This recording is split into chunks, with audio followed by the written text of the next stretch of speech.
What's going on, my friends? Welcome to episode 54 of the Get Your Game On podcast, bringing you the hot takes, latest stories, and spicy picks on New York, New Jersey, Philadelphia, national, and international sports. Hosted by yours truly, Grassani, Grassani, my Cunningham, and Reich. You can listen to the podcast right now on SoundCloud, Apple Podcasts, Spotify, Google Podcasts, and YouTube. Also, sure to follow us on Twitter at Get Your Game On P. With all that said, it's time to get your game on.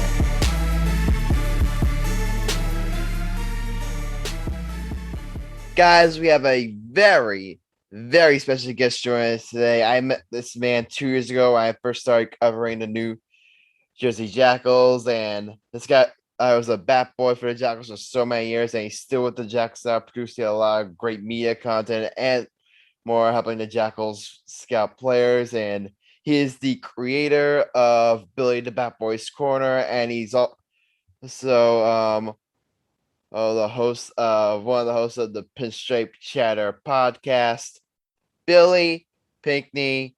Billy, how are you doing today? I'm doing great, Adam. I appreciate you guys having me. Looking forward to it. Before we get started, I remember I had you back on my radio show at WMSC, what was it, two years ago? Oh man, time flies. But I remember asking you talk about all the work you do at Billy the Bat Boy's Corner at the New Jersey Jackals. So I know unfortunately we don't have enough time to give the entire story again, but give us a Cliff Notes version of that. Just talk about what you do for the Jackals and very athletes. Just give us a Cliff Notes version of that. Sure. Yeah. Long story short, I started out as a bat boy for the New Jersey Jackals independent baseball team. And after a few years into that gig, I decided, you know what? I want to try something a little different. Why not interview the players? Because I've been able to establish some connections with them. So why not try that? And I decided to interview them, and it kind of just evolved over the years. I just been able to talk to guys from all over the different leagues, across minor and Major League Baseball too. So it's been a great experience being able to grow my page as much as I can up to this point, and have different opportunities then with tackles to find players for them and their video board. So it's been a great experience along the way, and we'll see what happens in the future. Yeah, awesome stuff. Awesome stuff. I would love to continue chatting about this rest of the and talk about all of the stories you've had like we did last time. But unfortunately, we've got a lot to talk about and little time to do it. So let's just dive in. The MLB offseason is right now in full swing, and we're gonna start off with our favorite team, the New York Yankees. And I said before the last time we talked about the Yankees, I forget which episode it was. I think it was when they announced that they were bringing back Aaron Boone. That Hal Steinbrenner said that when he gave his explanation for why the Yankees decided to bring back Aaron Boone, he said, "We don't think he's the problem. We think the players are the problem." And I said then, my response to Hal Steinbrenner would be, okay, go out there, have a big break free agency. Like, I don't want to hear the Yankees, Brian Cashman off summer saying, "Oh, we gotta stay under the luxury tax." No, I don't want to hear that. I don't want to hear that. The reason why you didn't go big last offseason is because you wanted to get under the luxury tax to reset. Now you've reset. Go out there, have a big free agency. Because I got some news for the Yankees. The Red Sox aren't going anywhere. The Rays aren't going anywhere. The Blue Jays are up the upswing, yo. The Astros, I don't think are going anywhere. Like, a lot of teams this is a really competitive division and really competitive American League show. So the Yankees need to make some big time moves in order to, make this team better, just to stay competitive with a lot of these teams in the American League. Right. Yeah, it's something else. It's not your typical off season, and there's a lot of stake right here. It's early in the offseason, but you see how the other teams have done this past year. It's a very competitive division, and you're going to have to make a lot of moves, a lot of changes in order to compete with those teams throughout the whole season next year. So with that being said, I mean, the first decision was obviously to bring back Aaron Boone and obviously Brian Cashman, and they're firm on Hal Steinbrenner's firm on that. And guess what? He's in a spot where the fans are pretty restless right now. They're not happy with how things have gone in the past, what, since 2009, since the last Pretty much, championship. But, yeah. you know, yeah. But, you look at it and you say, well, the players factor, how big of an issue is that? Is that the only reason why the team didn't succeed last year? And I feel like it's a combination of many factors, that being one of them. But also, I feel that managerial decisions based off of analytics also had a major impact on the season, and as well as injuries, of course. And that's inevitable, and that's, you can't necessarily prevent that from happening.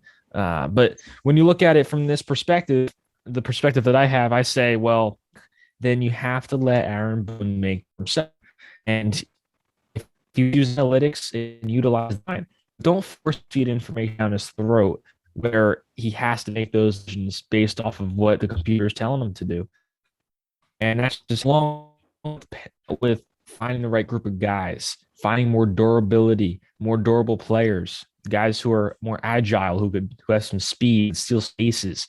That's what you see in the championship. That's what you see in the postseason games. You see a lot of small ball, you see a lot of speed, a lot of agile players who are able to get the job done. And two of these fell bad and have been shaken out, and that's not even on the defensive side, uh, both, and they just haven't been able to lock it down. And it looks like they have the right mindset though right now to go out there and pick up the pieces they need in order to be successful next year. And I'm pretty confident in what Cashman said, and even in the fact that he might have extra money in this offseason, which is exciting because they're going to be grabbing a shortstop. They might lock up Aaron Judge. They might be searching for another starting pitcher, which I think they definitely should be, and as well as other options, center field, and who knows what other opportunities they'll be looking at, because you never know with the Yankees. So the decision to bring back Boone was the first step, and I just hope that they allow him to make more decisions than what they're providing him with. But let me tell you right now, I could probably rant about the Yankees managerial process with Aaron Boone for like an hour. but like, but all that aside, let's get back to you. Agree. You mentioned before, like, about what they're gonna do off season. It starts really like, what are they gonna do at shortstop? And we've heard a lot of rumors about the Yankees being in on both Carlos Correa and Corey Seager. And I don't know where you lean on this, Billy. So I'm just gonna get this out there, get my take. I am all in on the Yankees getting Corey Seager. I think he missed the team like a glove, because what are the three main issues like with this offense? The three main issues are A, yeah, they're not left-handed enough. B, they don't hit from well enough for as a scoring position. And three, they don't hit enough extra base hits. I remember like their their extra base hit percentage on baseball reference, like extra base hit percentage, they were 25th in the league. And hey, with runners scoring percentage, they were 20, and then obviously they're not left-handed enough. Corey Seager addresses all those issues. He's a 320 career hitter with runners in scoring position. He's a 10.3 career extra base hit percentage. He sprays the ball over the field. He Ivan National League in doubles, like. And when was the last time the Yankees had a true stud left-handed hitter? Like, I think you have to go back all the way to Rob Cisco. So sign Corey Seager to get the sign that the Yankees have been missing for like almost 10 years now. So I am all. I understand why. I mean, we're gonna get to Carlos. I'm gonna get to Carlos Correa in a minute, but for now, I just want to say I am all in on the Yankees getting Corey Seager. All in. Yeah, it's interesting. It's another one of those situations where you have two players who are so similar but so different. Yeah. And it's in a way it's almost like a toss up of who they're going to get. Yeah. But I have mixed feelings about that whole situation. I do think that they need to go and grab one of them, but you look at it from the perspective, if you're looking at it from, I need Corey Seager. I like it. Personally, I like it. Yeah. I like the lefty bat. That's probably one of my favorite parts about grabbing Seager. Okay. He's a similar player to Correa, but the big thing right here is the whole morale factor. And I Yeah. mentioned this on another show that you don't want a guy in your clubhouse that's going to cause any type of disruption or any type of Billy, you're breaking up. any type of negative distraction thing that's gone to Astros back in 2010 and on. Would that spark a little, irritation among some Yankee players having Correa in their locker room and whole, against Correa? So I feel like the Yankees either are going to go all in for Correa or they're going to be like, nah, this probably isn't the best option. Just like Manny Machado back Yeah. a couple years ago, how he was one of those guys where it was like, he's a good player, but is he a right fit for our team? So I do think Correa is a fantastic athlete. He's a great player. I think he would excel here, but you look at it in different, different. And he's Seager might be a better fit in this lineup, being a lefty bat, being a guy who is able to play shortstop well. I mean, same thing with Correa, but he gets a job done. And it also comes up, both of them have had injuries throughout their year, Exactly. throughout their time in the big leagues. If that might have been honestly my selling point, if regardless of what you're lefty, if one got hurt a lot less than the other, that might be my selling point right there. But they both have had their fair share of injuries, some stupid ones, but some that you could probably prevent when it comes to muscle injuries. But that's my take on that whole situation. I'm leaning towards, but if Correa's getting the player, just hope the whole morale factor is on the better side for the Yeah. Yankees. Here's my take on the whole Carlos Correa thing. Like, I get what you're saying, Billy, about team morale, and that's and how having like a guy who was a big part, like one of the faces of that 2017 cheese scandal, like in the Yankees close. But here's the thing: at the end of the day, like, I think that's something that I think having like a guy like Carlos Correa could potentially benefit the Yankees locker room, because they do need that kind of like alpha dog personality, like in that locker room. So that's one thing about Carlos Correa that kind of chooses. But here's my one big concern, like with the Yankees potentially signing Carlos Correa. Number one is it mostly because of the fact that he's a right-handed bat. And we saw how important like having lefty righty balance was in your lineup was this season. We saw like how big of a killer it was for the Yankees to not have enough high quality left-handed bats in their lineup. And here's the thing: your Carlos Correa's good. I mean, a big time contract. I'd be shocked if he doesn't get at least $300 million free energy. I'd be shocked if he doesn't get at least $300 million. So let's say the Yankees do give him three. Let's say the Yankees do that. They give him like however many years. Like, let's say they give him $300 million for however many years. I don't know, 10, 12, whatever. Let's say they give him that contract, and then assume that assume that they're gonna extend Judge. They're gonna extend Aaron Judge. Between Correa, Judge, and Stanton, that's three right-hand hitters that are chewing up almost $100 million on your payroll per year. It might be 100. I'll have to do the calculations, but that's three right-hand hitters chewing up $100 million for your payroll. I just don't think that's good. Makes sense for the Yankees financially to be that invested as in another right-handed bat. Yeah, I would rather probably stick Correa in Detroit with AJ I think Hinch Correa would be a to play perfect to fit in grab Detroit. I Seager. think he would be a perfect fit in Detroit. Yeah, right, I also think he would be a great fit right. in with the And Angels too. I think it would be a great fit with the Angels too. Like the Angels, they need to make some big time moves.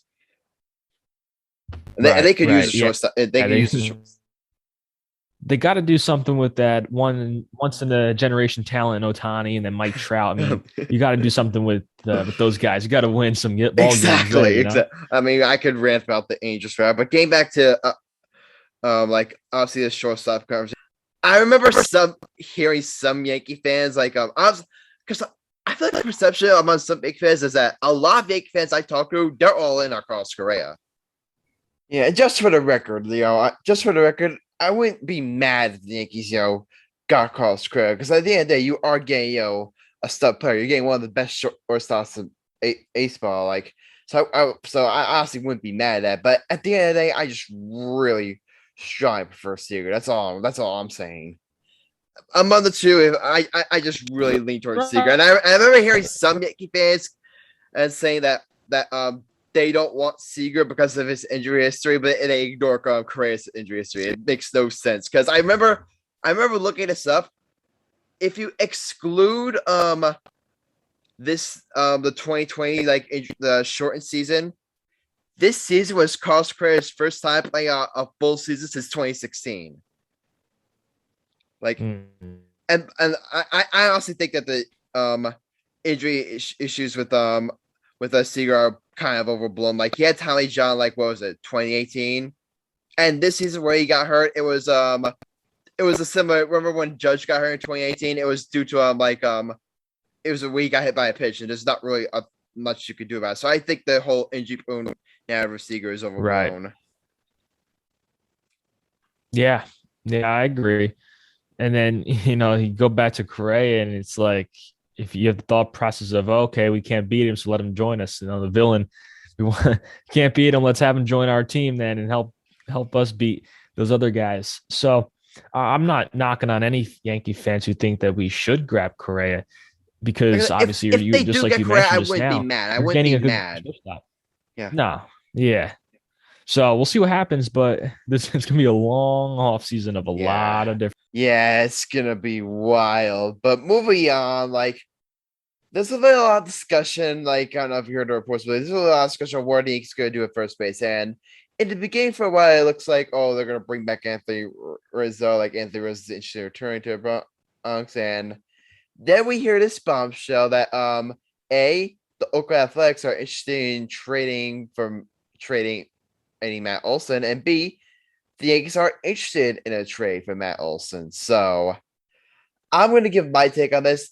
I think bring back Anthony Rizzo is a great plan, but he's a great leader in the clubhouse. Brings postseason experience. Doesn't strike out a lot. Like I think Rizzo would be a great plan B. But if you have a chance to get Matt Olson, I think you have to do it. Matt Olson is when we talk about the Knicks needs the left-handed hitters. Matt Olson fits that definition to a T. He's not as good as Corey Seager in my opinion, but he's pretty darn close. And the thing about Matt Olson is he's an excellent defender at first base. So is Anthony Rizzo, but I think Matt Olson I think Matt Olson is a better defender. But Matt Olson is a great defender, and his thing, he's a high power bat. Doesn't really strike out a lot. Yeah, last I checked, his strikeout percentage this year was under 20%. Think about how rare that is to have a guy, that hits for power that doesn't necessarily strike out, a ton.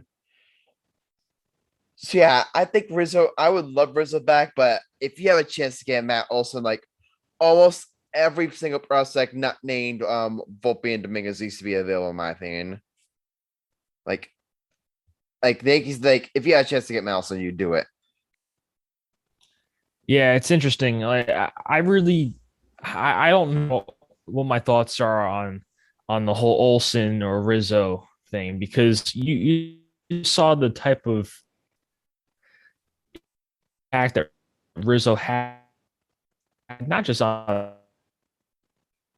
the field in the club says that play into this whole construction of the roster because it's not just on paper what the numbers are.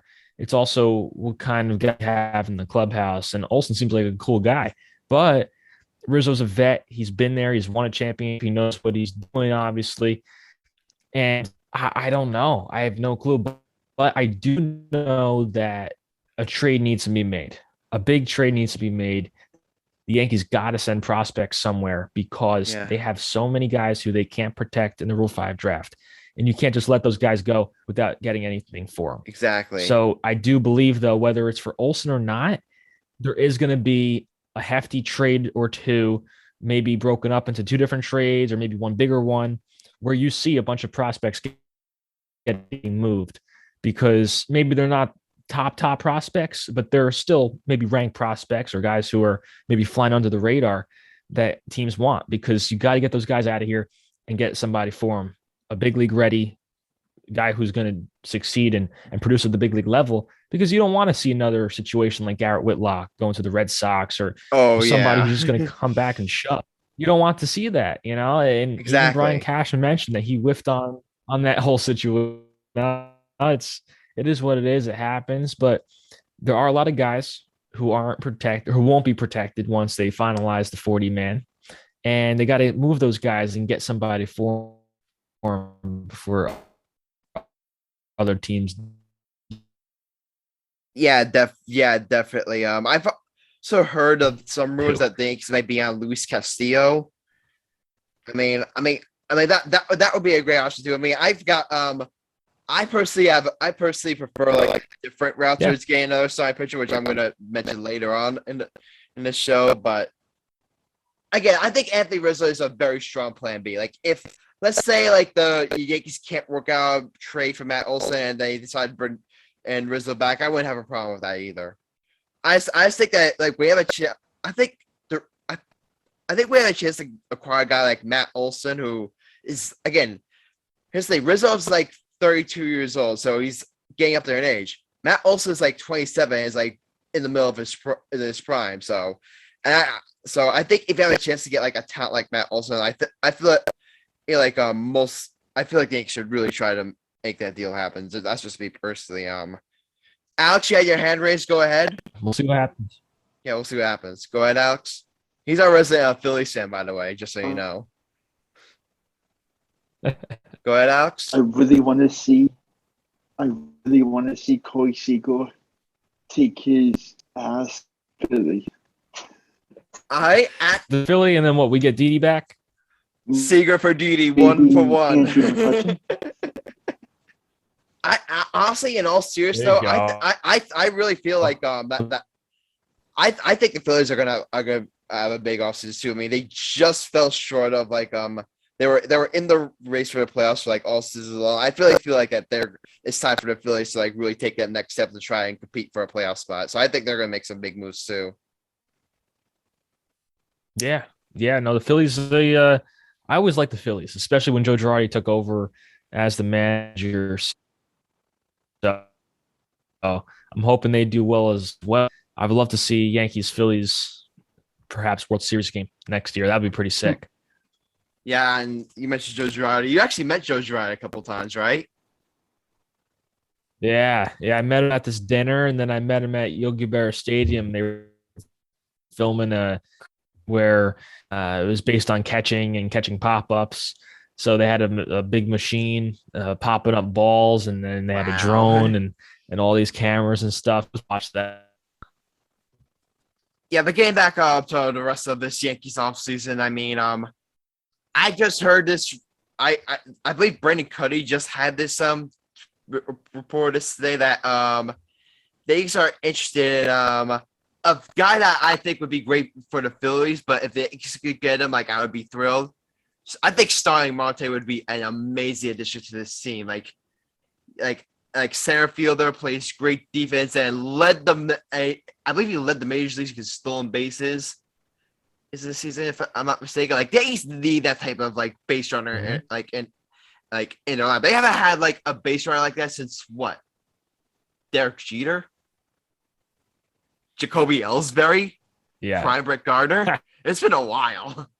So if they could get a guy Well, like that who's very athletic, I said before they need to get more. They need to get more athletic in general, and they need to run the base. If they could get a base like that, yes, he's right-handed, which kind of contradicts my whole preach about left-handed hitting. But I just looked it up that he actually hits right-handed pitching better than he does left-handed pitching. So I think like if they could get him, I think Stein Monto would be an amazing addition to this team. I 100% agree. I that he brings like speed and speed on the base paths, stolen bases, and guess what? An average above 300. It's like a miracle in baseball these days having Yeah. an average above 300. So, and when I looked at his stat line the other day and I saw a bunch of threes, I was like, "Whoa, it's pretty good right there. I like that. I'd like to have him at the top of our order right there." And guess what? That's another reason to get Seager in here, a lefty bat, because and that might mean bye bye to Hicks. It might move him, and he's a switch hitter. So, it's a tough situation, and that's why there are going to be a lot of moving pieces. Yeah, I think there's gonna be a lot of moving. Here's the thing, like I I wouldn't necessarily be upset if they brought back Aaron Hicks for your center field. The problem is that A, he had a terrible season this year, and B, he's way too injury prone. Like he is just he's like wherever people make the injury prone narrative to an extent about Judge, that's who Aaron Hicks is. He is just like the guy just can't seem to stay on the field for whatever reason. I feel bad for him because when he's on the field and he's right, he's a great player. But I mean, if things could upgrade at center field, I think you do. I mean, obviously, Starry Marte would be my top option, but there's also a lot of great options. Like Chris Taylor is a good one. If the Yankees could upgrade it, I mean, you mentioned about making trades. I think, even though I doubt it's gonna happen, I think Ketel Marte would be a nice option. Yeah. I should so, but I do think the Yankees, if they could make an upgrade at center field, I think they should do it. Definitely. I don't care who it is either, as long as it's a guy who is able to get on base, who has some speed, and who's able to, have a good locker room presence. That's what you want. And whether it's Taylor or Marte or the other Marte, it doesn't matter if those guys are able to produce for your team and are good guys in the clubhouse. That's what matters the most. Yeah. Really quick, let's also show what the Yankees could potentially do a catcher. And Billy, if you've seen my tweets, my Twitter throughout the years, you should know that I am not the biggest Gary Sanchez fan. Like I've been very critical of him at times, and there's been a lot of because of like what are they, and obviously this is because are the Yankees going to bring Gary Sanchez back? What are they going to do a catcher? And here's what I'll say: I'm actually in support of the Yankees bringing back Gary Sanchez, and just for two reasons. Number one, I want to see what Gary Sanchez can do with a new hitting coach. Like, obviously, the Yankees let go their hitting coach Mark Stims. They're gonna bring in a new hitting coach. They're gonna install a new hitting lab, which about damn time. Like, I had no idea to even have a hitting lab in the first place. But I want to see what he can do with a new hitting coach. And number two, and more importantly, I don't see a better option out there on the market. What's the better option right now at catcher that's available? So for those two reasons, if they did decide to bring back Gary Sanchez, I wouldn't with that for as critical as I've been over him over the years. I think if they decided to bring back with Gary Sanchez one more time, I wouldn't be mad. I wouldn't be mad. Yeah, I mean it's interesting too that I mean the Yankees have given him a lot of opportunity, a long time, and a longer time than other teams, and other guys would have here. Or you want again, like you just mentioned, see one more year, see if a new hitting coach trick. I do think once he changed his swing to instead of a leg kick was more of a little toe tap stride, that helped out a lot. Maybe if he has the full year feeling good in spring training about it, things will work out a lot better offensively. And it looks like his defense improved a bit too. So do you bring him back? Maybe. But like you just said, there aren't a ton of options out there on the market. And you do have Higashioka there as your solid defensive catcher. So you could platoon those guys again this year, or this coming year, as you did this past year. And maybe the catcher position isn't one of your main concerns, because I think right now they're really focused on shortstop, maybe getting a center fielder, another starting pitcher. And if you're able to fill those other holes, I think the catcher position will make things a lot easier for them. Yeah, you just mentioned starting pitcher. I mean, we're just gonna wrap this up here. There's a lot of rumors. Obviously, there's a lot of starting pitchers available. You got Robbie Ray. You got I forget who it is from the White Sox. Those would be great options. But then you hear this report about the Yankees being interested in Justin Verlander. I think if you have a chance to get Justin Verlander for like a reasonable deal, like let's say like I don't know, like 20 million per year for like 2 years, I think you have to do it. I mean, yeah, he's coming off Tommy John, but before, and I heard a lot of people compare it to Corey Kluber, and I just think it is similar. But here's the thing: there's just way more upside with Justin Verlander. Before he got Tommy John, Justin Verlander was still like one of the best pitchers in baseball. So if he could be anywhere close to that and reunite with Garrett Cole, and if Luis Arias stays healthy, you have a 1-2-3 punch of Cole, Verlander, and Severino at the top of that rotation. I mean, sign me up. That's all I'm going to say. Sign me up. Yeah, I mean, it's something that came out of nowhere. Kind of, it was like, wow, okay. Well, Verlander was a free agent after he cleared, but you look at the workout and the teams, the case generation, but he's obviously at the back end, the tail end of his career.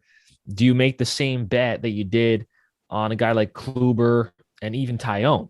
So are they going to bring Kluber back? Are they going to take a chance on Verlander? It's a similar story, but every player is different. You don't know how each player is going to handle coming back from an injury like that. They're both vets. But they're both different types of pitchers. They're both different.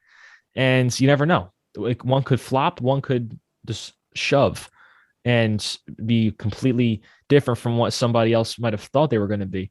So there's definitely an option there. I like Verlander, another veteran presence of Garrett Cole. Okay. And we can have a little Astros reunion, especially if they grab Correa. They could teach us some of their tricks. But another guy who finally they've been talking a little bit more about is good old Masahiro Tanaka. I was just about to mention that. I would love to bring Masahiro Tanaka back. Yeah. I would love it because guess what? He committed so much time and effort into being a Yankee, and he came up short every year. He didn't get the opportunity to win a championship, and I really feel that he needs to come back here and get one. He's got to get a championship with the New York Yankees, something that he came over from Japan to do. Yeah, I really feel. Yeah, I would love it if the Yankees brought back Masahiro Tanaka. Another under the radar. Like, I mean, I've also heard the Yankees, or if we're gonna be in on Robbie Ray. I mean, I would like it, but I just have some concerns about: is he ever going to be the same pitcher? Like, he's obviously going to command a big contract. Is he ever going to be the same pitcher that he was this year? So there's some concerns there. But another option that I was thinking of, you mentioned a reunion with Masahiro Tanaka. Why not a reunion with James Paxton? See what you could do. See if, like, obviously I know he's going to miss like the first part of the season with injury, but let's say they bring back on like a 1 year like prover deal, and you pair him up with Matt Blake, and maybe like Matt Blake can get him back to like to when James Paxton was like a really good pitcher. So I think that's an interesting option for the Yankees as well. Yeah, I think with Paxton, it's injury bug too. He was always an injury prone guy, and that kills me. Especially when you're especially when you take on guys like Kluber last year, Tyone, some other guys with risk involved, especially if they sign Verlander, then that's your you use your token with him as your let's see if it works. It's a little toss up here. Yeah. But if they do grab Verlander, I still believe you do have to grab another starter because the upside is obviously fantastic, but there's a chance that he will have a hefty innings limit or pitch count limit per game. And that's just annoying. That's just annoying. I hate that. But you got to do what you got to do if they do want to take a risk on one of those guys. But then you also want to do that and not waste the bullpen. You don't want to go through them. They worked like dogs last year, and it was to the point where guys were just getting thrown off. The guys were just like all of a sudden they were dominant. And all of a sudden a flip switches because they're overworked and they just start, they're all over the place then because they've been overused. And if you want to be a successful postseason team, you can't rely on your bullpen to record every out. They can't record 27 outs for you. So you got to have exactly. That's why they signed Cole, yeah. Right. You got to have 3 solid starters in the postseason so then they could get you through go a little deep, and then you have your bullpen that could shove throughout whatever innings you need and not overused. I completely agree. I mean, I feel like we've discussed pretty much all the Yankees we could. Alex, I've asked you I feel like I've asked you so many because I've been giving my friend Alex here enough time to ask this. So, Alex, you could take the floor here and ask if you want and ask Billy whatever you want, with the time we have left. Okay. This is kind of like a perspective. What are your thoughts on Bryson Stott for the Phillies and Mickey Moniak and some others? What do you think about? What do you think about them getting to the majors and being a big impact for them?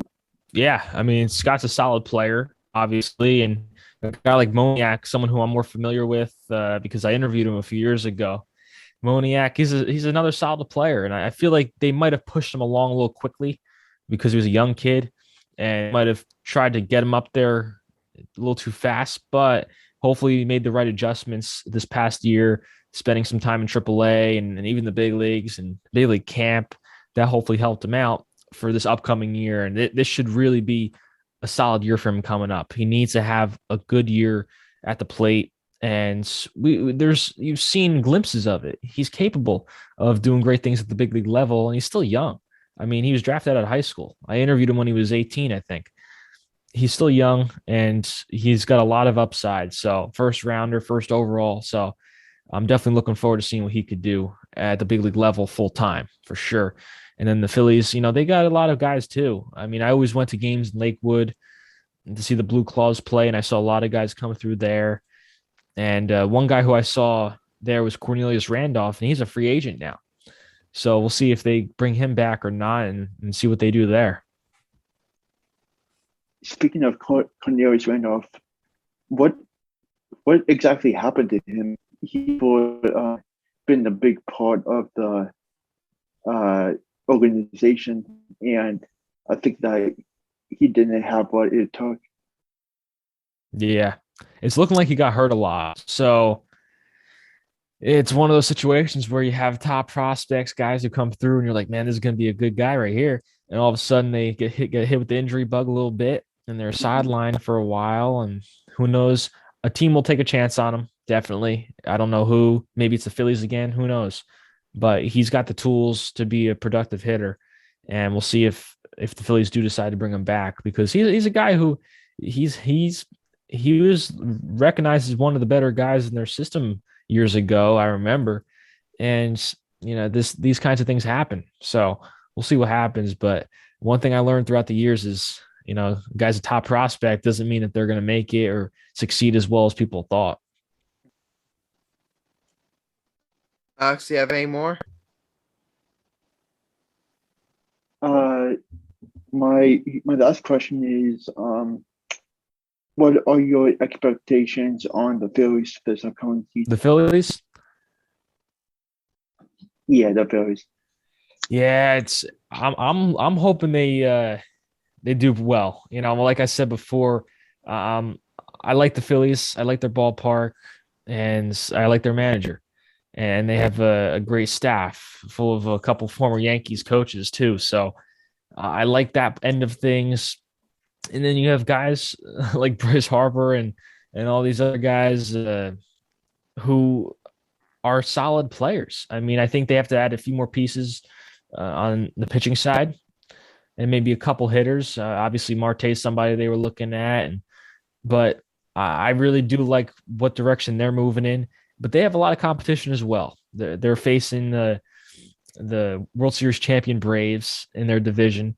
They have the Mets, who are always around somewhere, and they have the team like the Marlins, who they've been at the bottom of the standings. But guess what? They have the youth. They have the younger guys who are going to come out of nowhere, and it's going to be surprising to a lot of people, I think, to see how the Marlins do.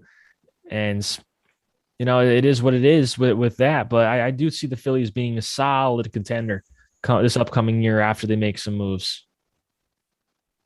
Yeah, I'm actually going to some spring training games this upcoming spring Yeah. with my dad. So I'm hoping to see some Phillies baseball down there. Yeah, And no, spring training's a lot of fun. There's yeah, a lot of great things going on down there. It's always a good time. I went back to Yankee spring training back in, I think, 2013, and that was a great experience. Just a relaxed environment, seeing all the big leaguers. It's a lot of fun. yeah.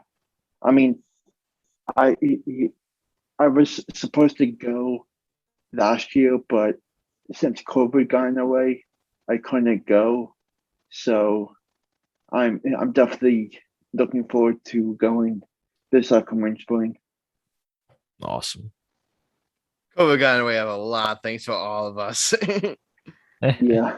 Yeah, definitely. I forgot to mention two more things, Billy, about the Yankees that I do think. Number one, I think they need to lock up Judge long term. I think that's a big thing you need to do us all season. And B, I also want to ask you. I think another issue is into a shortstop equation is that their top prospect Anthony Volpe, who I'm very high on, Jersey kid, like grew up rooting for the Yankees. I think, and I'm so happy he's doing. I hope he becomes a superstar in stripes. So I definitely think that lays access to it. And you probably mentioned about them in the process. I think the only two untouchables are Volpe and Dominguez. Like I feel like other than that, like all our products are available. But yeah, but I just wanted to get that off my chest because I forgot to mention it. Yeah, I agree. First thing, Judge, definitely lock him up. That's the first thing, and then you give him the captain title, I believe. Oh, definitely. Secondly, you have Volpe, and I definitely think he's going to be a major contributor in the future, perhaps as early as the second half of next year. We'll see, depending on his progression through next year's season. I think he's going to start in Double-A, but you never know. You never know where they're going to fit best, if they need to work with a certain coach somewhere. Those are things we just don't know. And then as far as the other guys with the pitching and all that, I think that the untouchable guys definitely Volpe and Dominguez, but there are also guys on the pitching side like Medina, Luis Heel. Who knows what the Yankees are thinking with those guys, if they could be contributors this next season. So we'll see what happens, but you never know with the Yankees. I'm never surprised at what they do. They always figure out a way to throw us, off to the side and jerk us around a little bit, and tease us. So we'll see what happens. Yeah, definitely. Billy, we thank you so much for coming on. It's so fun, chatting baseball with you again. It's so fun to once again have you once again chatting with you on a live platform. So Billy, we thank you so much for coming on. Alex and Adam, appreciate it. Thank you for having Yeah, me. but Been a lot of before you fun. go, that's why I make sure to do a plug. Where can all listeners find you? Yeah, sure. Yeah. Social media, it's Billy the Bat Boy across all platforms. So Billy the Bat Boy, and you'll find my content. Yeah, definitely. And Billy, we think everything's coming on, and hopefully I'll see you. Hope to see you soon. And hopefully, in 2022 we'll be celebrating A, Jackals Frontier League Championship, and B, Yankees World Series Championship. Sounds good, Adam. I appreciate it. Yeah, definitely. Thank you, Billy, for coming on. All right, that was Billy Pinckney. I mean, great to have him on. I asked at the end of it because you guys know I covered the Jackals this season for Jersey Sporting News, but I asked him if he could come on the show, and he said yes. And we were finally able to, and we were actually able, and we saw we were able to work out and have him on the podcast. So yeah, before we get to Mike's hot take, I did want Alex, I wanted to talk a little bit of NHL with you with the season getting underway. That was a huge win for the New Jersey Devils the other day. To beat the Florida Panthers 7-3, to put up a touchdown against one of the best teams in the NHL, a team that was undefeated in regulation before that, and you're missing Jack Hughes, you're missing Dougie Hamilton, you're missing your two best players, and you go up and put a touchdown on them. I think that was a huge win for the Devils. Yeah. And I believe and your Flyers, I believe that was a tough loss to the Maple Leafs too, getting shut out 3-0. Yeah, it was a very, very tough game. actually it was scoreless, and the Flyers are now 6-3-2 with Carolina up next on Friday. Yeah, Carolina's off to a really hot start. So right Yeah. now, I believe if you check the standings, I mean, both the Flyers and Dallas have 14 points. They're both tied. They're both technically have the same points. Columbus, like currently has the last wild card. So both our teams are still in this race. So I think for the Devils, like again, that was a huge win for them to. If you told me when Jack Hughes got hurt that they would be technically tied for a playoff spot, I would have signed up for that in a heartbeat.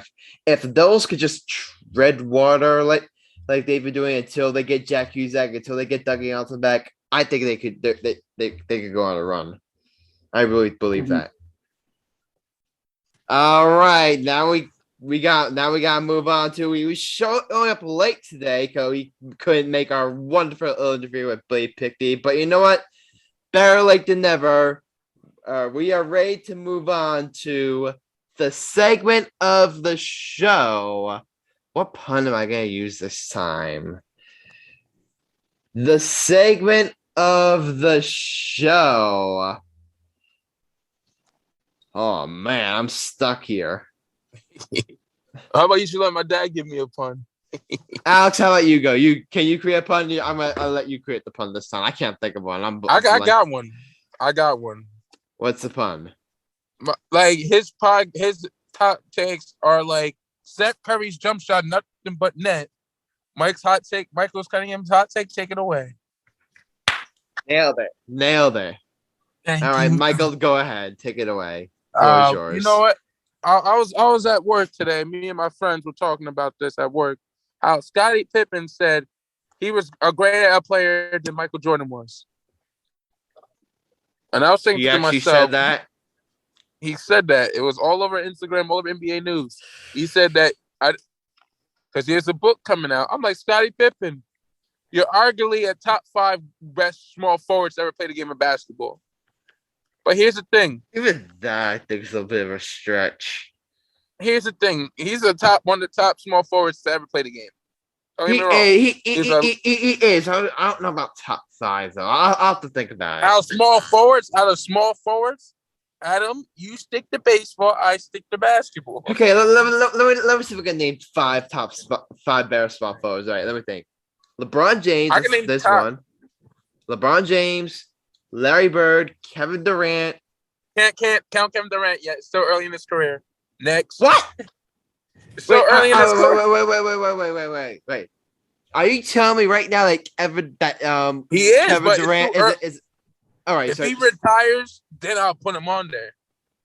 If he retires, he's on the list. He's so active. Okay, I get what you're saying. I thought LeBron is on his few years of his career. Everybody knows LeBron's the top small forward. But here's the thing: Scottie Pippen was doing stuff that and did the same thing what Bird and like LeBron did before LeBron did and Grant Hill doing it. Scottie Pippen, don't get me wrong, my dad was allowed to see Scottie Pippen play. Scottie Pippen could bring the ball up, lock down 1 through 5 at him. When he played with the Bulls, he was known for that lockdown defense. Just give you 18 points a game, 5 rebounds, and 6 assists per game. That was an average for him. That was great. 7-time All-Star. Started in 6 out of 7 All-Star games. 6 MVP.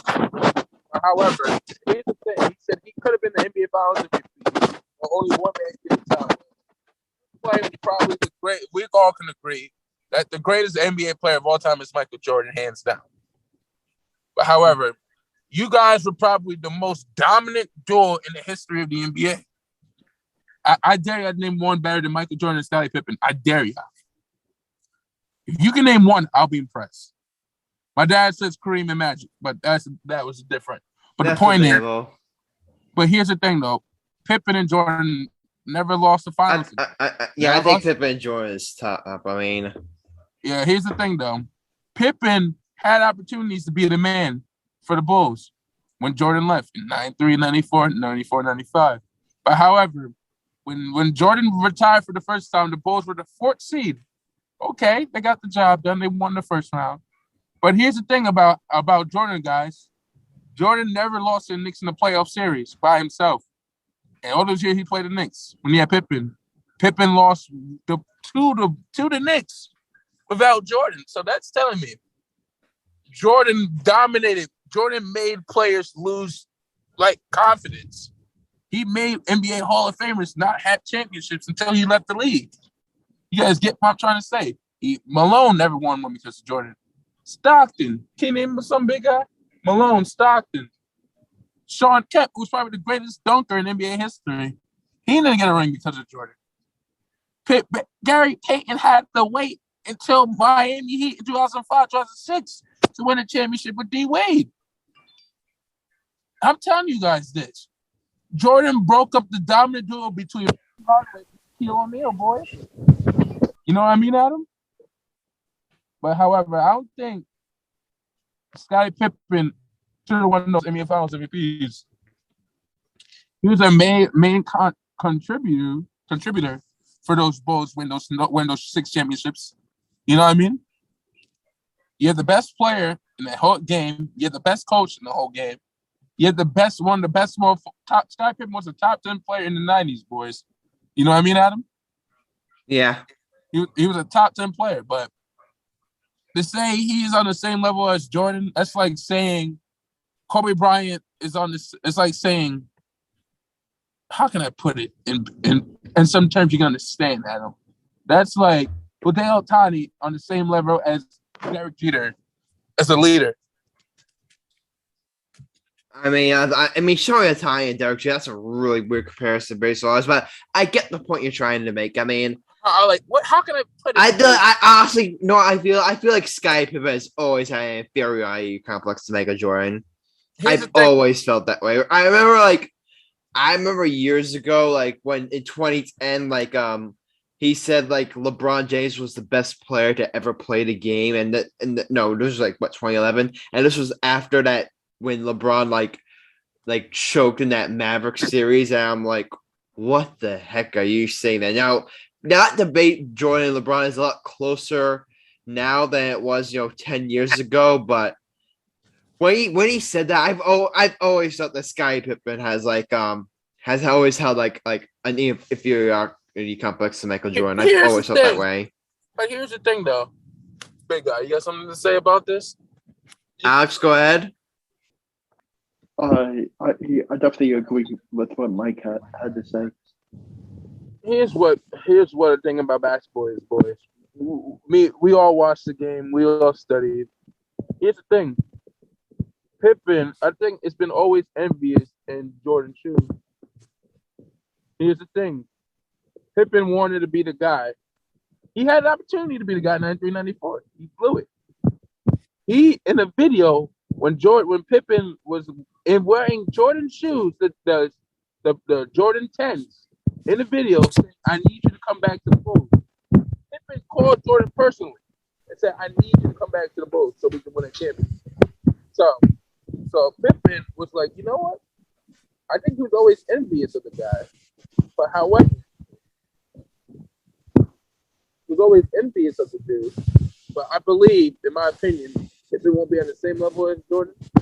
He will always be his Robin to Jordan's Batman. But however, Pippen changed the game as a small forward. He was a lockdown defender who can guard anybody 1 through 5. Yeah, Pippen was a beast defensively. He was a beast. Offensive player. He had probably the most highlighted dunk against Patrick Ewing in the 94 NBA playoffs. Semifinals game 4. He dunked on Patrick Ewing.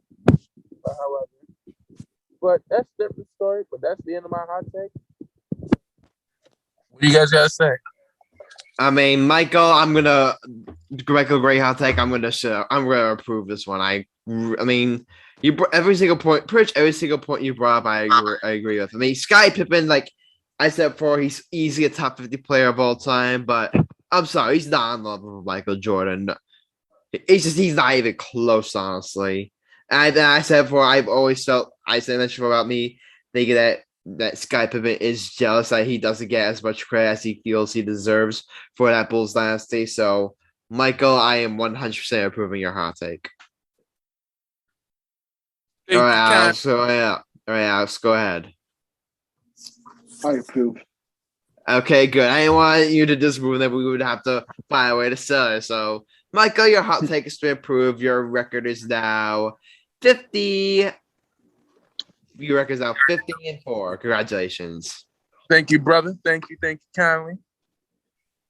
All right, guys. Well, so we're gonna do one of two things. Like we can either talk a little bit of NBA right now, or if you want to talk, we haven't talked college football in a while. So if you want, we've got about like a half hour. We got about a half hour to play. If you guys want to talk NBA a little bit, let's talk about NBA. Yeah.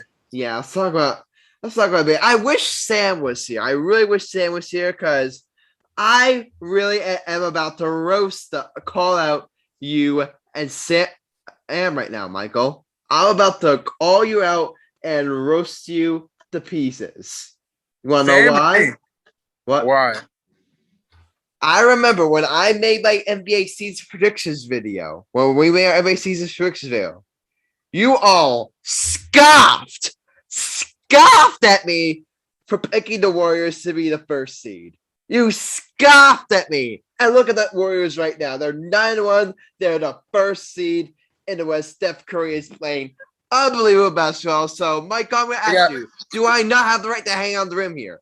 Do I not have the right to hang on the rim here? At least this weekend. I know it's early. But the fact that you scoffed and laughed at the idea of the Warriors being the number one seed, and now you look at it, they're officially now the number one seed, I think I have the right to hang on the rim a little bit. You got every right to, even though you're crazy, but I mean, technically, I don't want to be further. I did change that pick when I heard Klay Thompson was hurt, but still, the fact that you laughed at the notion that the Golden State Warriors could be the number one seed, looking back on it, I think I was a little insulting to the Warriors. With the way that, they've just been playing unbelievable. But Adam, it's like this is the first part of the season. I think anything is possible. Yeah. For all we know, the Warriors could hit a cold stretch, and they could and then they could ultimately regress. We'll see what happens, but so far so good. Did you see that game against the Timberwolves? Well, not the Timberwolves, the Hawks. We all bet that game. We'll get to that in a second, but Steph Curry dropping 50. This. I heard them saying this. I want to ask you this, Michael. I want to ask you this. Let's say Steph Curry wins another MVP this year. Let's say he goes on to wins the MVP. And then he wins at least one more title before he retires. Is he now the top 10 player of all time?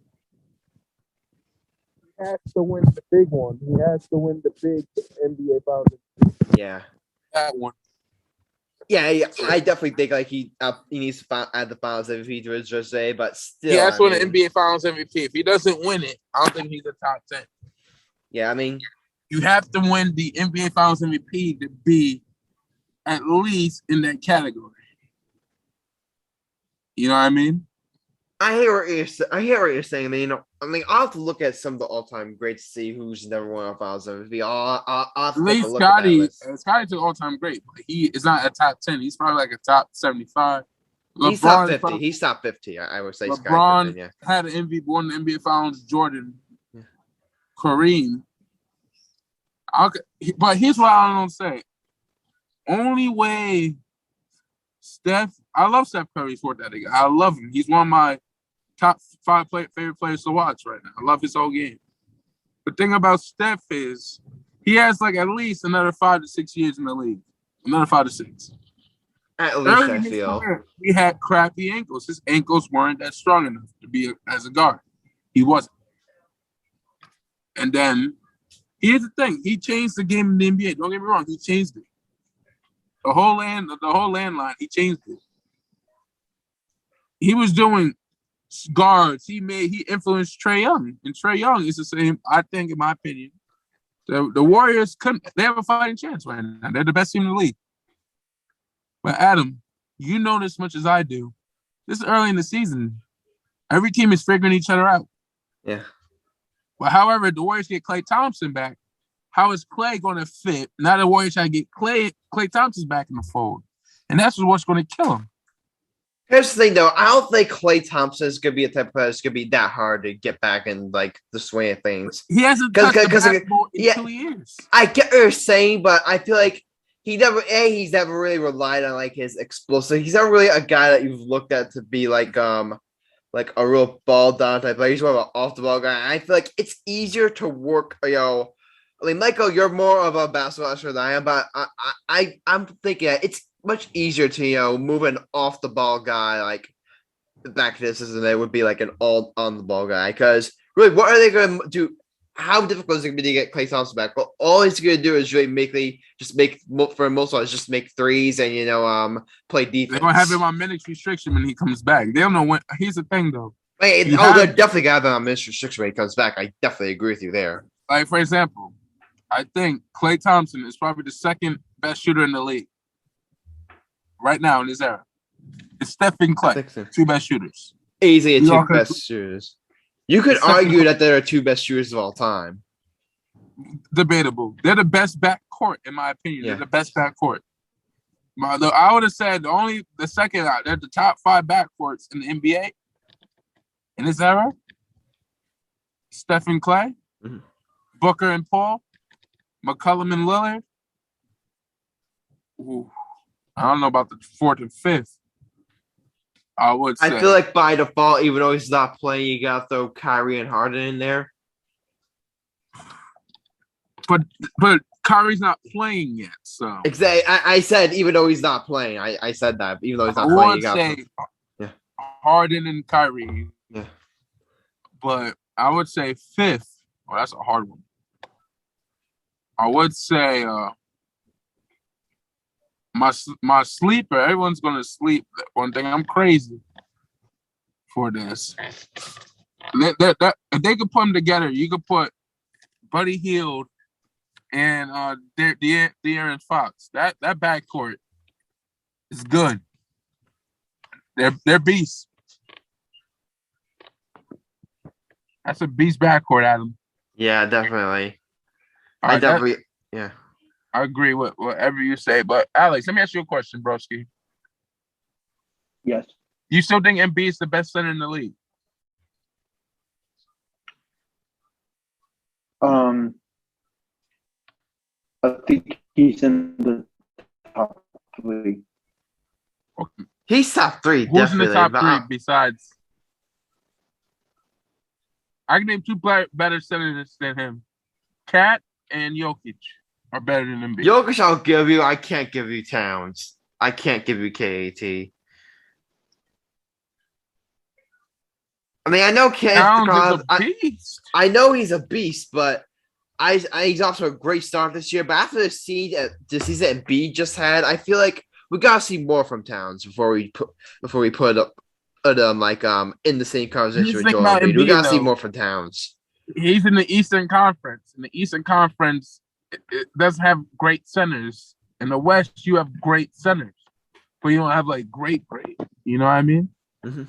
Embiid's great. If you put him in the West, then I want to see how he could do. You know what I mean? LeBron. Here's the thing: you got to see what they can do in the Western Conference. The Western Conference is the most difficult conference to play in. We all said this before. The Western Conference, you could be how can I put it? DeMar DeRozan was the best shooting guard in the East. Went to the West, became an average player. You know what I mean?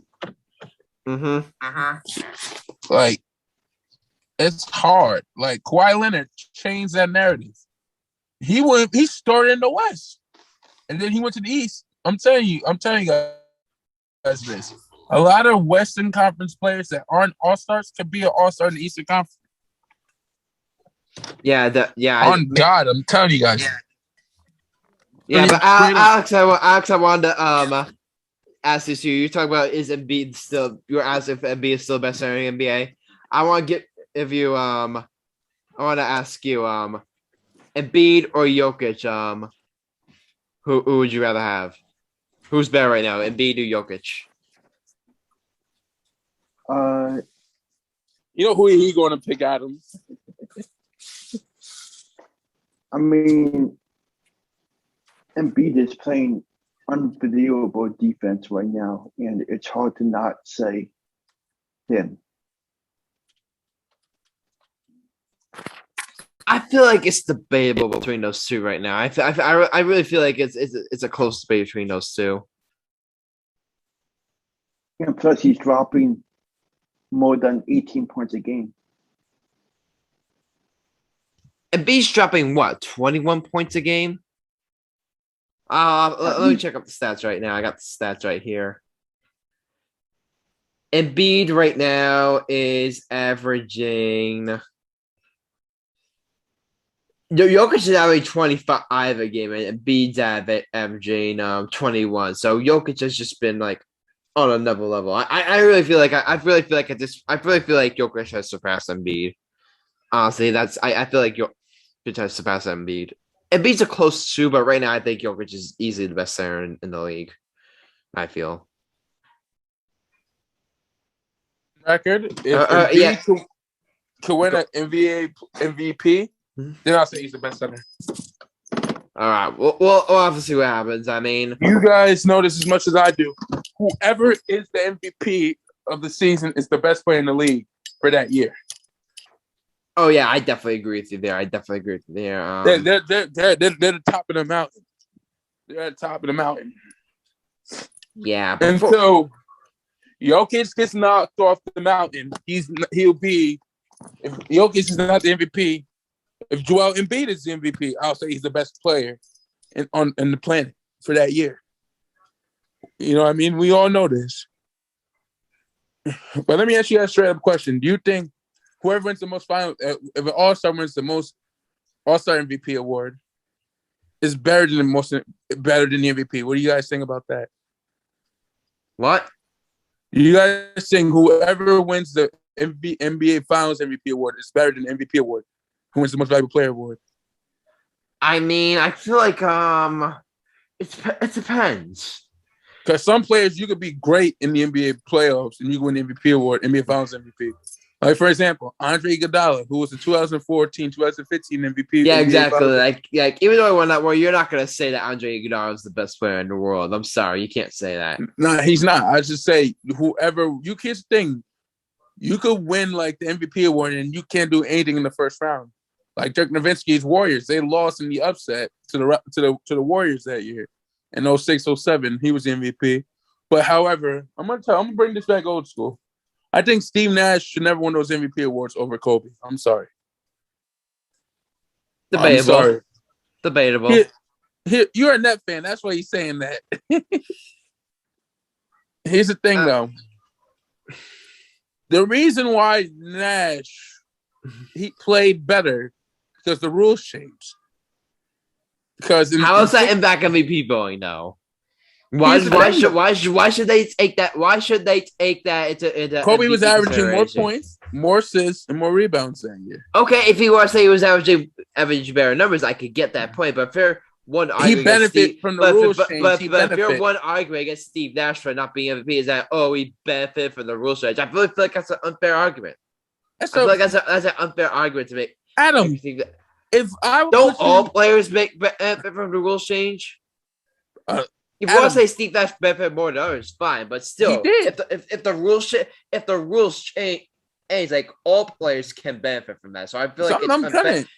But I feel like it's. Are you telling me that the 1980 bad boys from the Detroit Pistons could have changed from the rule? They would have lost every game. I think they would be able to adjust. I feel like the truly great players would be able to push to shine no matter which era. I've always firmly believed that. So if you're truly an all-time great player, you'll be able to shine no matter which era. You don't know what you're talking about. Hey, Adam, no disrespect. I love you like a brother. You are my brother. You're my best friend. Are you saying I did not call Steve Nash an all-time great? Just for the record, I ain't call Steve Nash an all-time great. I think he's like one of the best point guards of all time. I don't think he's one of the best players of all time. Okay. Let me keep it straight. I love you to death, but here's what I'm saying. Yeah. Steve Nash will not do well in the 80s and 90s. He wouldn't. I don't think he'll do well in that era because he's too soft.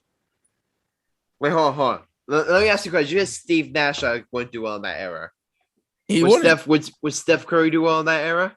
I think Steph Curry would be horrendous. Would be like he'll be scoring 20 a game most highs.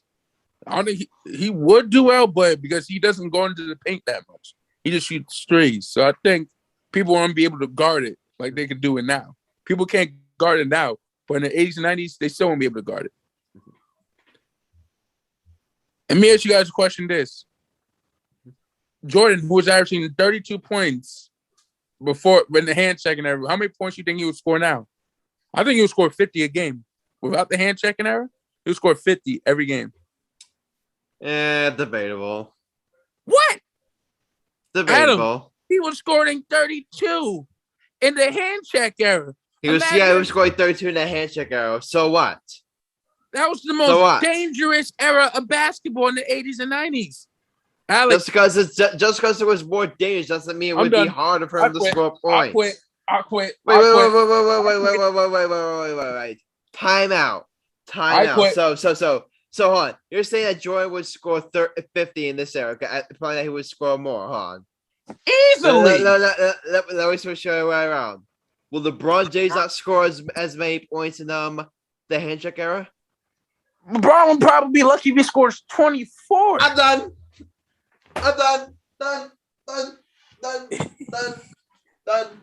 Done. You never heard of Jordan rules. You buffoon. You never heard. Alex, please be common sense. Alex, you heard of Jordan rules, right? Alex, take the wheeler. Save me. I need to take a break. I need to make deal with this lunatic here for me for 5 minutes. All right, the floor is yours. Deal with Michael Cunningham here for me for 5 minutes. Adam, let me ask you a question straight up. Let me ask you a question. You think LeBron do better in that 80s era? I'm talking about when they did Jordan rules. Jordan was getting fouled every game against the Pistons. I'm talking about he played the Pistons. He wouldn't. And LeBron, and earlier, he wouldn't survive. Barely survived that game. All right, I'm back. Sorry, viewers. That take from Michael Cunningham there just. Okay. Whoa. First of all, my father, who just said that, said LeBron wouldn't do well in that. My dad's been watching basketball before we were all born.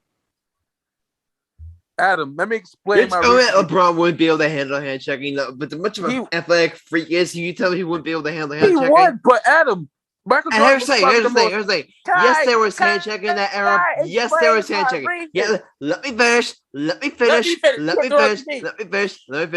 putting you in the waiting room. Not putting you in the waiting room. Thank you. But yes, that era had hand checking. But you know what? Back then, teams were forced to play man to man.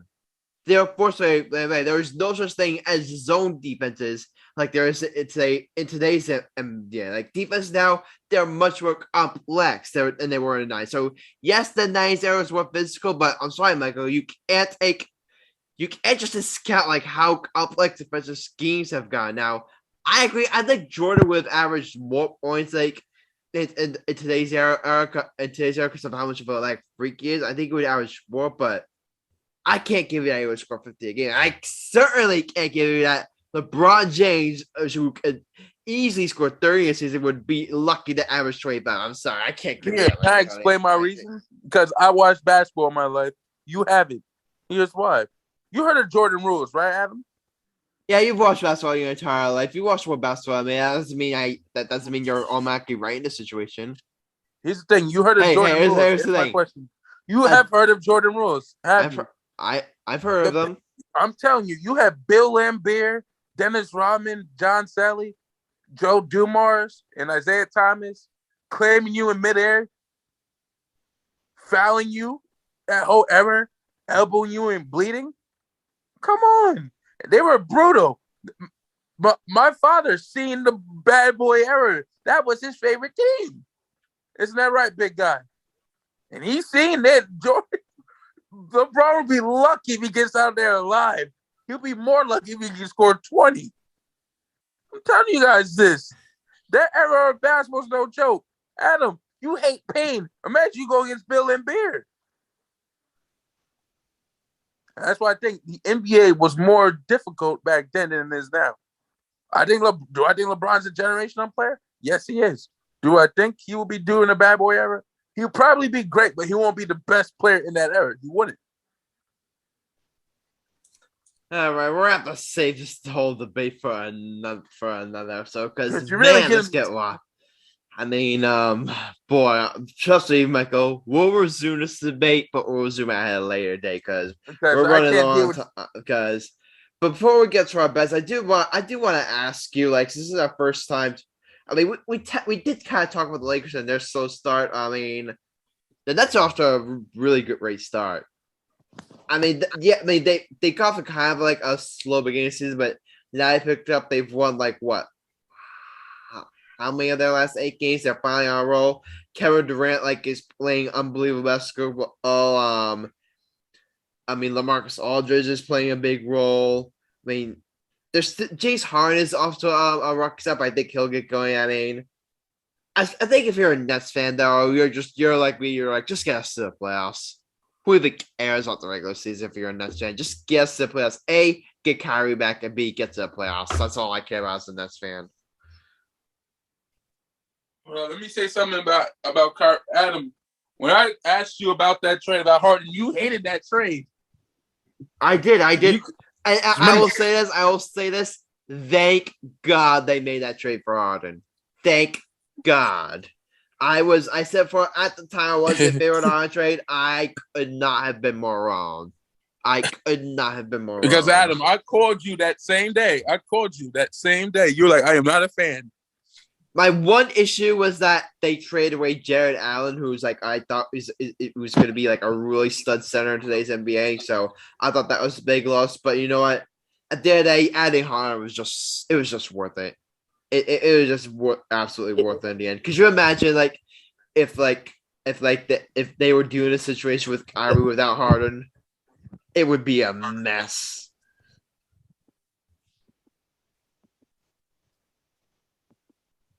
Michael, Alex, you want to talk about the Knicks and Sixers for a bit?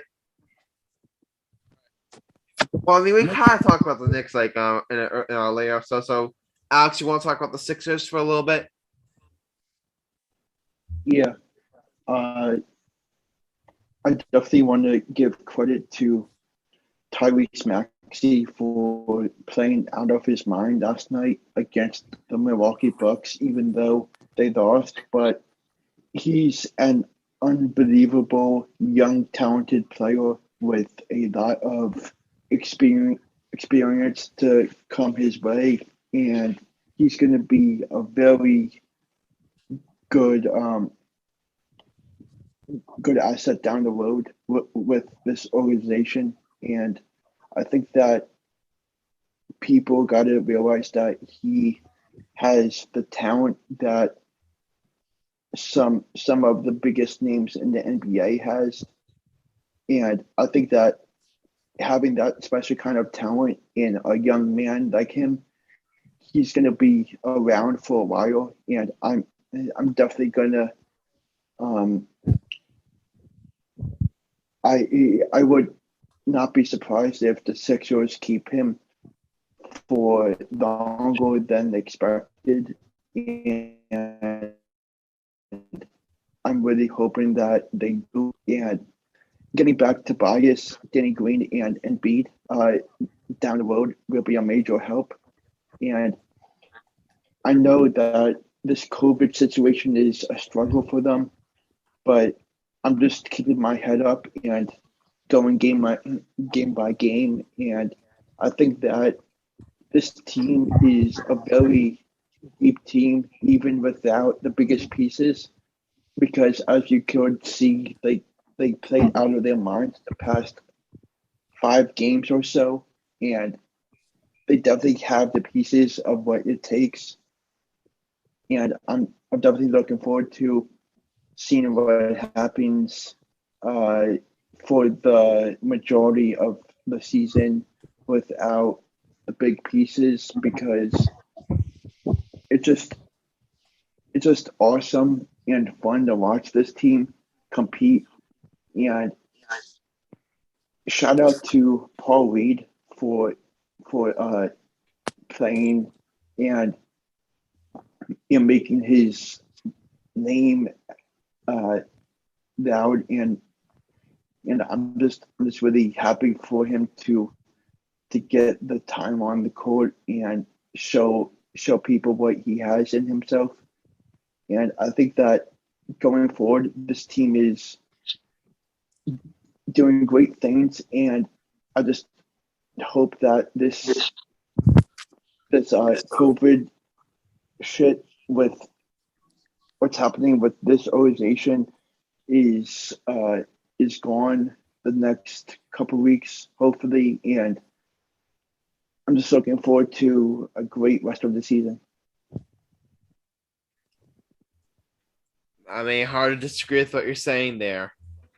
Hard to disagree. I mean, all right, guys, we're running low on time, so it's time for our bets of the episode. To recap last episode, 2 streaks came to an end. My 5-bet winning streak came to an end, and Michael Cunningham, your 5-bet losing streak came to an end. I mean, let's start this off. I had the Nets over the Bulls on my line and the Warriors over the Hawks on my line on parlay. Warriors beat the Hawks, but Nets fell short to the Bulls. So my 5-bet winning streak comes to an end. Sam had a monster parlay of the Pelicans over the Mavericks, Warriors over the Hawks, and the Suns over the Kings. Yeah, Suns beat the Kings. So Sam was a Pelicans win away from adding over 100 points, but you know what? The Pelicans fell short to the Mavericks, so he lost his bet. Now moving on, Alexander Reich. You had the Wizards over the Cavaliers on the money line. In a very, very nail-biting game, the Wizards managed to squeeze out a win against the Cavaliers, so you won your bet. You add 6.10 points. Chris had the Knicks over the 76ers. He won that bet. He had the Grizzlies over the Timberwolves. He won that bet. He needed one more win to complete his parlay. He had the Hawks over the Warriors, and the Warriors beat the Hawks, so that wrecked his parlay. Chris, if you're listening, we're so sorry. Marcellus had the Mavericks over the Pelicans on the spread. Mavericks covered the spread. But he had the Steelers over the Bears on the spread. Steelers won the game, but they could not cover the spread at Miami football, so Marcellus loses his bet. And Micah Cunningham, my friend, you had the Knicks over the 76ers on the money line. You won that bet. You had the Warriors over the Hawks on the money line. You won that bet. You needed one more win to complete your parlay. You had Duke over Kentucky on the money line, and Duke beat Kentucky. So congratulations, Micah Cunningham. You won your parlay. You add 64.39 points. Congratulations, my friend. Thank you. All right, guys, and to update you on the standings, it is bittersweet for me to let you know. It's actually kind of depressing for me to let you guys know that we have a new ringleader. Michael Cunningham, you are back in first place. The king is back on his throne. Yeah. You win one. All you needed, like you were on 5-bet winning streak. You win one last bet, and now you're back in first place. Damn, this game makes 0 sense. I hate this game. The king is back on his throne. Ew, so comfortable. All right, 27-26 record, 300.68 points. Michael, you are the first member of the podcast to break 300 points. Congratulations. Think you can, mate. Okay, I fall to second place, 24-29 record, 266.76 points. Chris is in third place, 26-27 record, 262.78 points. Marcellus is in fourth place, 30-23 record, 235.76 points. Alex is in fifth place, 20-33 record, 212.39 points. Sam remains in last place, 25-28 record, 197.55 points. All right, guys, we have everyone else who couldn't make it today. We have all our bets here, so let me just read them out loud. Chris has Villanova over UCLA on the money line. Marcellus has Jazz over the Pacers on the money line. And Sam once again has a parlay. He's going with the Jazz over the Pacers and the Heat on the money line. So that's their bets. All right, guys. Just a few days ago, I was the ringleader. I was in first place. Then Micah Cunningham had the swoop over me, and now he's what? Like, how many points is Micah Cunningham ahead of me? I don't even know. He's like 20. He's like 33 points ahead of me. So I'm motivated right now to see if I can't jump Micah Cunningham and get back into first place. I'm motivated right now. So I'm looking at week 10 in the NFL. And you know what? I've done a couple parlays before, and you know what? They haven't worked out, but I've only done 2-team parlays. I haven't done a 3-team parlay yet. So you know what, guys? I'm gonna go big or go home. First up, I've got the Cleveland Browns over the New England Patriots on the money line. Then I've got the Las Vegas Raiders over the Chiefs on my line. Last but not least, I have the Tennessee Titans over the New Orleans Saints on the spread -2.5. That's my parlay. I think the Browns. I still like. I think like the Browns have figured something out that with the departure of OBJ. Not that OBJ is a great player or anything, but I really feel like Baker Mayfield now has the ability to just spread all the ball over the field. So I really think that trade helped out the Browns out, and I really could see them, bounce back. I think the Patriots are still like, I mean, they're a great team. But I think they're kind of overrated. Raiders, I think they're going to bounce back after losing to the Giants. And Chiefs, I still think are a great team, and the Raiders, I still think Raiders are a better team. So you know what, I'm going to take the Raiders over them, and the Titans over the Saints. How are the Titans only favored by 2.5 in that game? How are the Titans favored over 2.5? Titans are one of the best teams in the AFC, in my opinion. So, guys, that's what I bet. All right, who wants to go next? I mean, Michael, you always go last. Alex, give us your bet. Okay, I'm gonna do a college football parlay. College football parlay. Go ahead. Okay, I'm gonna do Ole Miss money line against Texas A&M. All right. And Boston College money line against Georgia Tech. Boston College money line against Georgia Tech? Yes. All right, Michael, last up. Go ahead. I'm going to do a parlay. You're doing a parlay. Are you doing a football parlay? Basketball parlay? Basketball. College football parlay? Basketball, okay. College basketball parlay. College basketball parlay. Ooh, interesting. I'm going to do Duke versus Army. Duke versus Army. Duke on the money line. Okay. And I'm going to do an NBA bet. Okay. Hold up. I'm thinking about it. I want to see who. I was thinking about doing Raptors over Sixers, but I was like, nah, that's just too risky. I'm in first place. I'm going to do college basketball. You're doing another college bet? Okay. Because I know when to hold them and I know when to phone them. You got to know when to hold them. Know when to phone I just quoted them. Kenny Rogers. That's how you know I'm know gambling. Know when to walk away. Know when to run. You never count your money when you're sitting at the table. Shut up. Go ahead. I want to see my boy is playing for college basketball for Alabama. My boy JQ, who's known as Jelly Cam. Mike Garrett covering your mic. I want to see my boy still plays for Alabama basketball. So if he's not playing, I'm not going with him. Since my boy Javon Quinley from one of the founders of Jelly Fam is playing for the University of Alabama, I'm going with Alabama on the money line. I'm going to do another college basketball bet, Adam. Okay, Alabama over who? Alabama. Give me a sec. Who are they facing?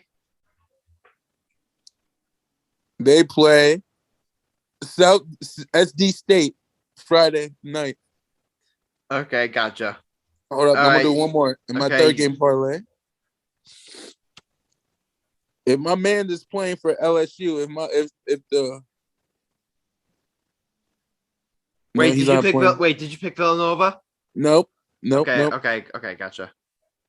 Even though I hate this college team more than life itself,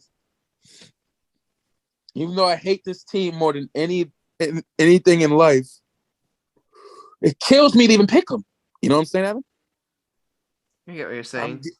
This big. It's strictly business, Adam, not personal. This is business. To the Duke Nation, this is business. This isn't personal. This is business. I'm going with UNC over Brown. Over who? Money line. UNC versus Brown. Brown? Yeah, Gotcha. UNC versus Brown. Gotcha. All right, guys, that's all for our bets. That's all for this episode. Sad we couldn't get a lot of the cast together for this episode, but you know what? We managed to make it work. I mean, great to have Billy on. You know, really great talking MLB offseason with them. I mean, Michael, we missed we unfortunately could get you on. We talked a lot of MLB offseason stuff. So you know what, Michael? I would love to get your MLB Yankees offseason thoughts, but unfortunately, and Sam's MLB offseason thoughts, so unfortunately, we're going to have to say that for next episode, all right? Yes, sir. Yeah, definitely. But anyway, do you guys have any final thoughts? No, I do not. I actually have any final thoughts. I got something to say. Go ahead. Hold up, Adam. I just found out one of my ex-girlfriends from a long time ago. Just found out she just died today. She was like the first girl I ever loved growing up. I just found out she died today, so just got a text. So, Brittany, if you're watching this, I'm sorry that you passed away. You're in my prayers, your family. You're a great person. You're a great angel. God got another angel, so hope I'll see you soon. Yeah, definitely. I mean, obviously, prayers go out to you, Michael, for having to go through that, and prayers out to all the family members of your ex. So, I mean, I also wanted to mention there really quickly that my dad had to have surgery this past. I forget what day it was, but this past day my dad had to have rotator cuff surgery, so he's doing fine now. It was in a little bit of pain at first, but you know what? He's eventually but eventually it started on those. So we've been taking care of him and stuff, you know. Like we're working with like a machine that helps cool off that helps cool off his shoulder stuff. So it's a really busy, trying to take care of him and stuff. But you know what? As they say, you know what? Life goes on. On our podcast, we do the jokey jokes. We like to make fun of each other. Me and Alex would go at it because Alex is my brother since for 5 years. And Adam, we like to roast each other, but at the end of the day, we do serious stuff. So if you're going through it, we're here for you. Definitely. So I know we're a big old family. We like to make fun of each other. And Sam, if you're watching this, I want my compliment that you lost on bet. So next episode, Michael, remind me to do that next episode. Remind me. You thought I was going to forget, Sam. Sam, this is for you, baby. You lost your bet towards me. You thought I was going to let it slide. Michael, hey, Michael, you lost. Remind me, Michael Cunningham. Remind me, all right? Michael, will you remind me? I will not forget. Gotcha. All right, guys, that's it. This has been episode 54 of the Get It Get podcast. Yours truly, Adam Grassani, Michael Cunningham, and Alex Rich. If you like what you heard, leave a like and follow or subscribe to the podcast. Also, want to join the conversation? Drop a comment or review, and we may feature it in a future show. Remember, my friends, those two reviews are just fancy. It's a good match at world. Believe in it and dive in. See you next time, and until then, stay lit. And we're out.